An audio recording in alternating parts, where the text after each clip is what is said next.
आज हम लोग बात करने वाले हैं बीए पार्ट 1 हिस्ट्री ऑनर्स का चैप्टर 11।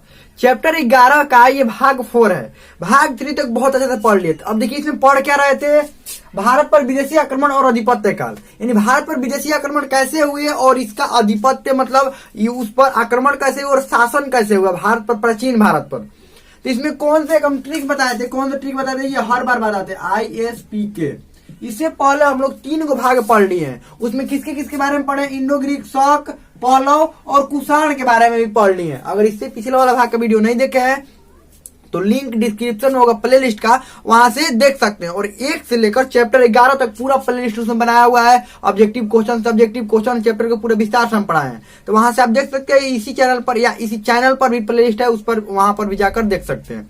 तो चलिए हम लोग शुरू करते हैं। हम लोग कुषाण वंश के बारे में पढ़ रहे थे। कौन सा वंश, कुषाण वंश। आपको पता है कि हम लोग किस वंश के बारे में पढ़ रहे थे, कुषाण वंश के बारे में पढ़ रहे थे। और कुषाण वंश के 2 राजाओं के बारे में बहुत अच्छे से पढ़ लिए। तीसरे राजा के बारे में पढ़ने की बारी थी, कि मतलब तीसरे राजा के पढ़ने वाले थे हम लोग। क्या पढ़ने वाले थे, कनिष्क के बारे में। तीसरा राजा कौन था, कनिष्क। पहला कौन था, पहला था कुजुल कड़फिसस। कुजुल कड़फिसस, कड़फिसस। इसको पता है कुषाण वंश को पहले क्या बोलते थे, यूची कबीला के नाम से भी जानते थे, ध्यान रखिएगा, यूची कबीला।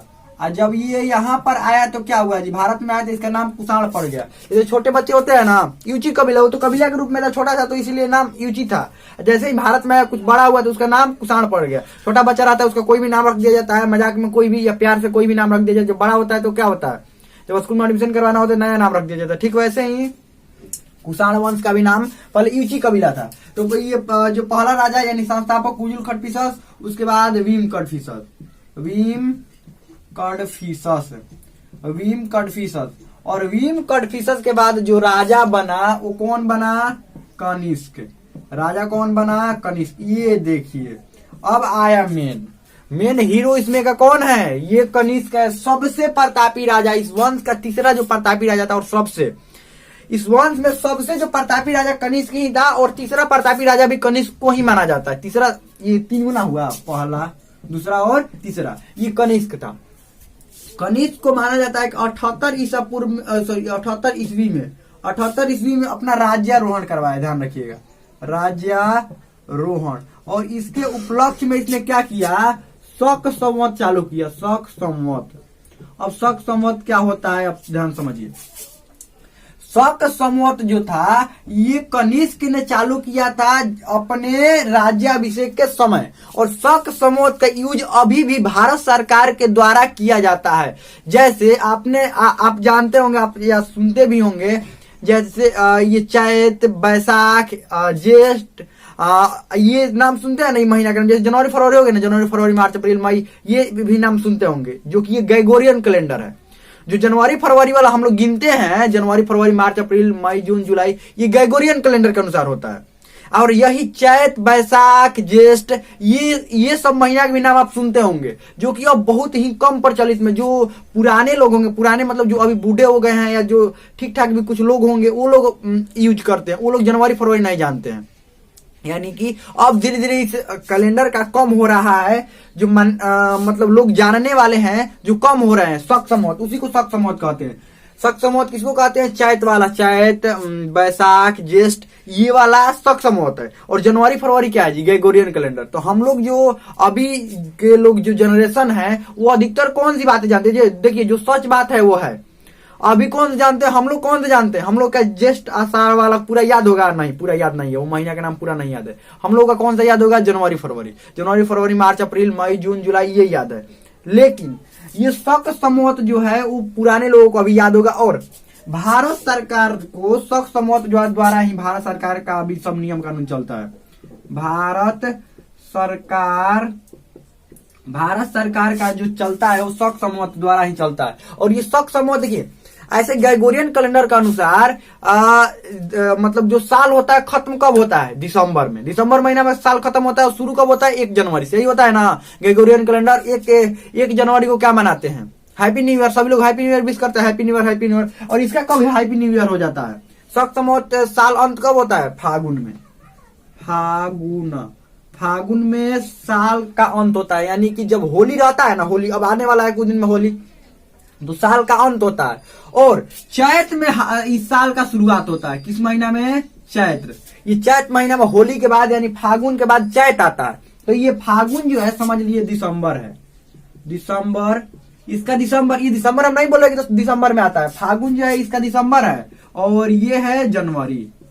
यानी कि इस कैलेंडर के जो अंत होता है वो दिसंबर में होता है और शुरुआत कब होता है? जनवरी में। शुरुआत जनवरी नहीं, चैत, इसका चैत में शुरुआत होता है, ये चैत है। अब जनवरी इसको मिटा देते हैं तो कंफ्यूज आप लोग हो जाइएगा। यानी कि इस साल का अंतिम महीना फागुन और शुरुआत वाला चैत। अब ये चैत में कितने तारीख शुरू होता है? ये लगभग मार्च में 21 या 22 को इसका साल जो है वो शुरू होता है। इसका हैप्पी न्यू ईयर कब होता है? मार्च में 21 या 22 को। यही है शक संवत। किसने चलवाया था? कनिष्क ने। कनिष्क ने यही शक संवत चलवाया था, जो कि भारत सरकार द्वारा भी संवत का यूज किया जाता है। आप कैलेंडर आपके घर में भी आया होगा, हैप्पी न्यू ईयर बीता, मतलब 1 तारीख हुआ, उसके बाद सभी के घर में कैलेंडर आता है, उस पर लिखा रहता है शक संवत। उसके बाद लिखा रहता है, देखिए, शक संवत, विक्रम संवत, और सब उसमें लगभग 3-4 तरह के संवत लिखे रहते हैं। शक संवत, विक्रम संवत। अब अभी आपके घर पर कैलेंडर होगा ना, कैलेंडर उसमें देख लीजिएगा, उसमें सब कुछ लिखा रहता है। शक संवत, विक्रम संवत और 2-3 को संवत लिखा रहता है, मुझे ध्यान नहीं है, और 2-3 को संवत उसमें लिखा रहता है। तो देखिए, यही किसने चलवाया था? कनिष्क ने। ये 78 ईस्वी में चलवाया था, जब इसने अपना राज्य अभिषेक करवाया था। अब देखिए, ये बहुत ही ताकतवर था। ताकतवर होने के कारण, जो कनिष्क था वो ताकतवर होने के कारण चारों तरफ इसके नाम जो थे वो विख्यात थे। और इसने क्या किया था? इसने अपना राजधानी जो बनाया था, पेशावर को राजधानी बनाया था। पेशावर, जो कि वर्तमान में पाकिस्तान में है। पुरूषपुर भी उसको कहते हैं। पेशावर पाकिस्तान में। पेशावर कहां पर है? जो कि वर्तमान में कहां पर है? पाकिस्तान में है। अब देखिए, इसको ध्यान से समझिए, इस मैप को। ये है पेशावर। क्या है ये? पेशावर है। ये है पेशावर। पेशावर को अपना मतलब राजधानी बनाया, जहां पर राजा रहते थे, ये अब रहता था वहीं पर। और उसके बाद इसने मथुरा, और रुक जाइए, पर पेशावर के बाद ये समझिए, यहां पर कश्मीर भी जीत लिया। क्या किया इसने? पेशावर के नजदीक में कश्मीर था, कश्मीर को भी इसने जीता और कनिष्कपुरी नामक नगर बसाया। कश्मीर को जीता इसने और कनिष्कपुरी नाम के एक नगर बसाया। कश्मीर जीतने के बाद यहाँ मथुरा इसी के कब्जे में था। मथुरा को अपना द्वितीय राजधानी बनाया। दूसरा राजधानी मथुरा। देखिए, राजधानी यहाँ पर दिखाई देगा ना? हाँ, ठीक है।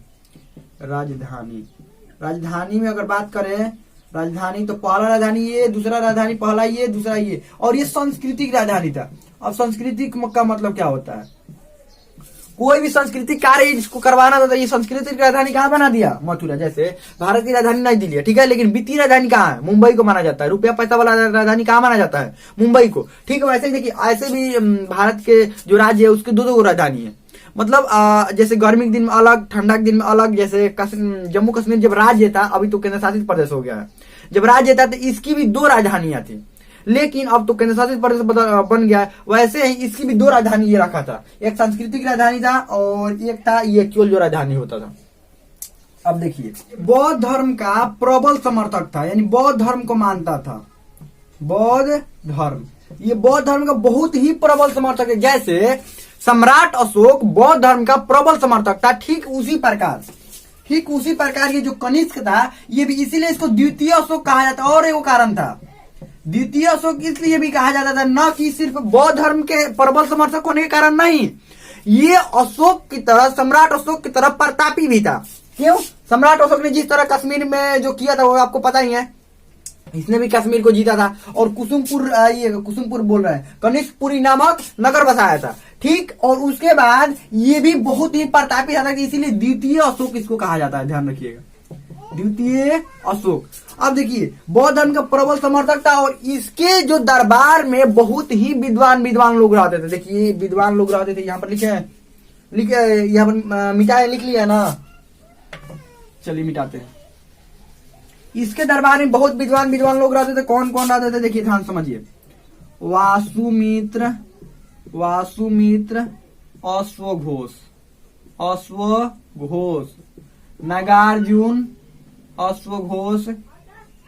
नागार्जुन और चरक। अब देखिए ये सब विद्वान थे, पहला, दूसरा और तीसरा और चौथा। अब देखिए ध्यान समझिए, जो वासुमित्र थे, ये जो वासुमित्र थे ये इसी के दरबार में थे और बहुत ही विद्वान थे। और ये चौथी बौद्ध संगीति इसी के समय हुआ, कब? कनिष्क के समय। अब चौथी बौद्ध संगीति कैसे हुआ? ये कनिष्क जिस तरह से बौद्ध धर्म के एकदम प्रबल समर्थक था, ठीक वैसे ही वासुमित्र भी थे, इसी के दरबार में थे। तो वासुमित्र ने कहा कि देखिए महाराज, इनसे कनिष्क से, देखिए महाराज बौद्ध धर्म थोड़ा लड़खड़ा रहा है, बौद्ध संगीति की जरूरत है, यानी मीटिंग बुलाने की जरूरत है। सभी बौद्ध जो समर्थक है, बौद्ध नहीं तो दो भाग, अब क्या होगा, दोनों लोग दो भागों में बौद्ध धर्म बट जाएगा और अलग अलग सभी लोग चलने लगेंगे। इसीलिए बौद्ध धर्म में मीटिंग करवाना जरूरी है और सबसे बात करना जरूरी है। तो कनिष्क ने कहा बहुत अच्छा है, ठीक है, जो जो भी बौद्ध धर्म के समर्थक है और जो बड़े बड़े विद्वान है उनको बुलाया जाए। तो वासुमित्र ने बुलाना शुरू किया और अध्यक्ष इन्हीं को बनाया गया, अध्यक्ष, ध्यान रखिएगा। अब एक और बात समझिए, ये अश्वघोष, ये नागार्जुन के बारे में भी पहले समझ लीजिए। नागार्जुन जो थे वो बहुत ही विद्वान थे और इन्होंने सापेक्षता का सिद्धांत दिया था। सापेक्षता का सिद्धांत अभी सर्च कीजिएगा ना गूगल पर सापेक्षता का सिद्धांत, तो पता चलेगा आइंस्टीन लिखा हुआ आ रहा है, जबकि सापेक्षता का सिद्धांत कौन दिया था? सबसे पहले नागार्जुन ने दिया था, ध्यान रखिएगा। सापेक्षता का सिद्धांत नागार्जुन ने दिया था। और चरक जो कि बहुत अच्छे डॉक्टर थे, बहुत अच्छे डॉक्टर थे, जो चिकित्सक होते हैं बहुत अच्छे चिकित्सक थे। ये प्लास्टिक सर्जरी जो अभी हो रहा है ना, ये उस समय करते थे, समझ लीजिए। कनिष्क के समय ये प्लास्टिक सर्जरी करते थे, इतने बड़े विद्वान थे। और जो ऑपरेशन किया जाता है, जो टाका लगाया जाता है ऑपरेशन करके, ये सब उस समय करते थे चरक, समझ लीजिए। इतने महान हमारे देश में लोग हुए हैं, समझ लीजिए। बस इनका नाम फेमस नहीं है, फेमस तो है, हम लोग जानते हैं, पूरी दुनिया न जान पाई है। क्योंकि देखिए बहुत सारे अपने ही देश के लोगों से पूछा जाएगा नागार्जुन कौन थे, चरक कौन थे, नहीं बता पाएंगे। कैसे बता पाएंगे जब जानते ही नहीं है। जब हमारे ही देश के लोग अपने महान लोगों के बारे में नहीं जानेंगे तो फिर दूसरा कैसे जानेंगे, बताइए। तीन लोगों के बारे में जानना जरूरी है। ये प्लास्टिक सर्जरी जानते थे, समझ लीजिए। ये टाका लगाने वाला बहुत अच्छे डॉक्टर थे ये। तो वासुमित्र की जिम्मेवारी हो गई कि चलिए आपको जो चौथी बौद्ध संगीति है वो आयोजन करवाइए। तो इन्होंने एक जगह चुना, कहां पर चुना? कुंडल वन जो कि कश्मीर में, कुंडल वन कश्मीर में जगह चुना इन्होंने। कुंडल वन में होगा चौथी बौद्ध संगीति। अध्यक्ष वासुमित्र बने और उसके बाद वासुमित्र ने कनिष्क कहा कि देखिए अश्वघोष को भी बुलाना पड़ेगा। और अश्वघोष इनके दरबार में नहीं थे, ध्यान रखिएगा। पहले कनिष्क के दरबार में अश्वघोष नहीं थे।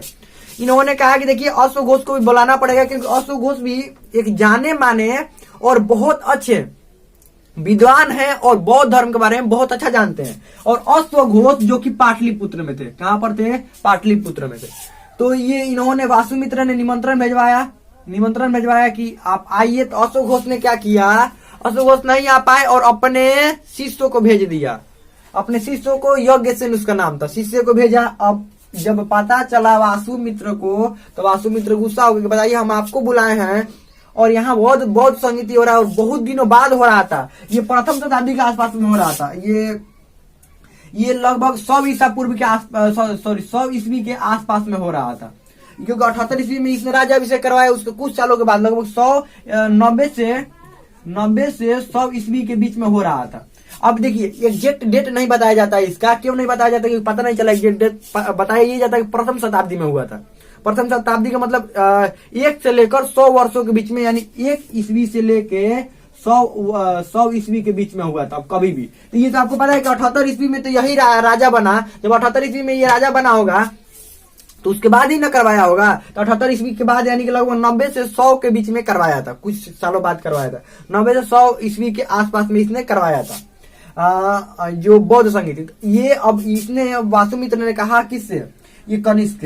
देखिए महाराज हमने तो बुलाया था, इसने कहा कनिष्क, देखिए महाराज हमने तो बुलाया था उनको और भेज दिए वो अपने असिस्टेंट को। असिस्टेंट मतलब शिष्य को भेज दिया। अब समझिए आप मेन डॉक्टर को बुला रहे हैं कि देखिए यहाँ पर ऑपरेशन करना है, मेन डॉक्टर को भेजिए। मेन डॉक्टर खुद ना आकर अपना कंपाउंडर को भेज दे, हो जाएंगे गुस्सा। ना हो गए गुस्सा। कौन? कनिष्क।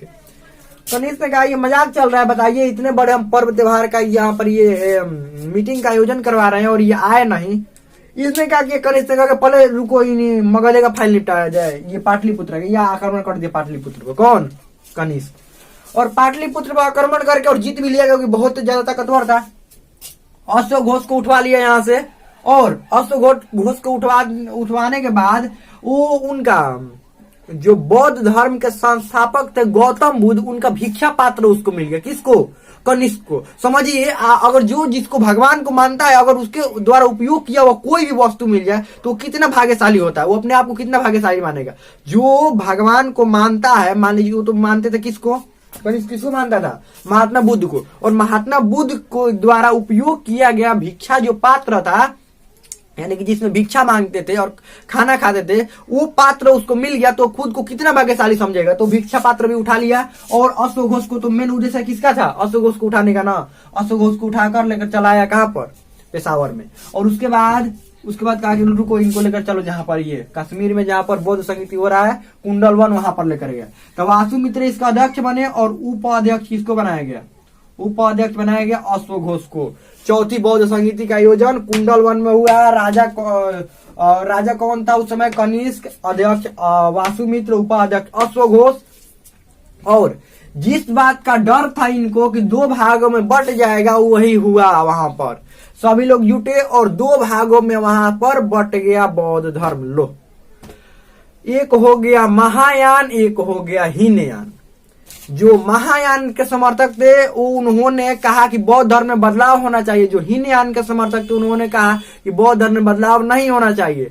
हीनयान वाले कहते थे कि ये एक महापुरुष थे और महापुरुष ही रहेंगे, हम इनके कहे हुए बातों पर चलेंगे, लेकिन इनको भगवान नहीं मानेंगे। क्योंकि महात्मा बुद्ध ने खुद कहा था कि हमारी पूजा मत करो, हमको भगवान मत मानो।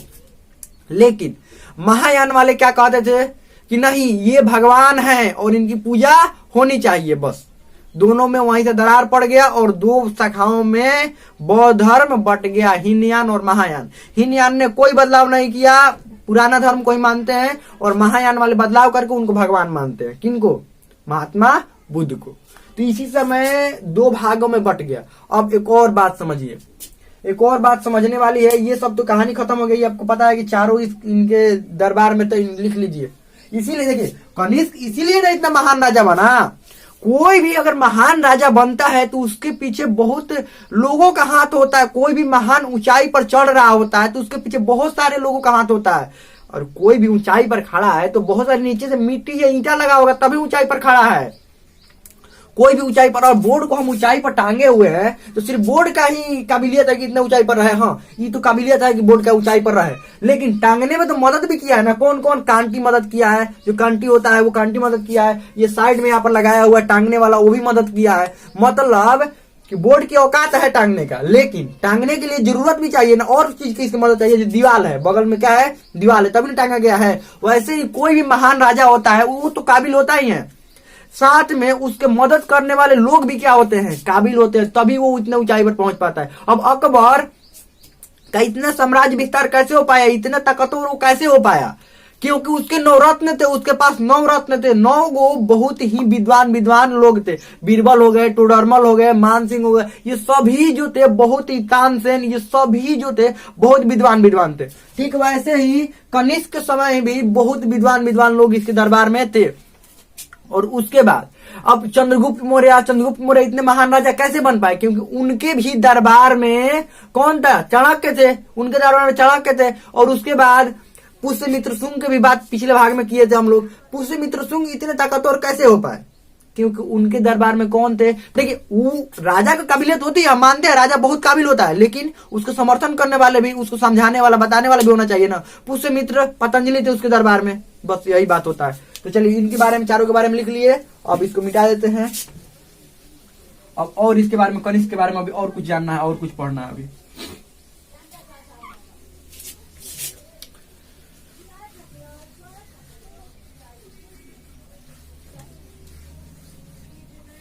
चलिए देखिए, अब एक और बात आता है। कनिष्क को सोना मिला था अपने जो राज्य में, इसको सोना का भंडार था, ध्यान रखिएगा, सोना का भंडार मिल गया था।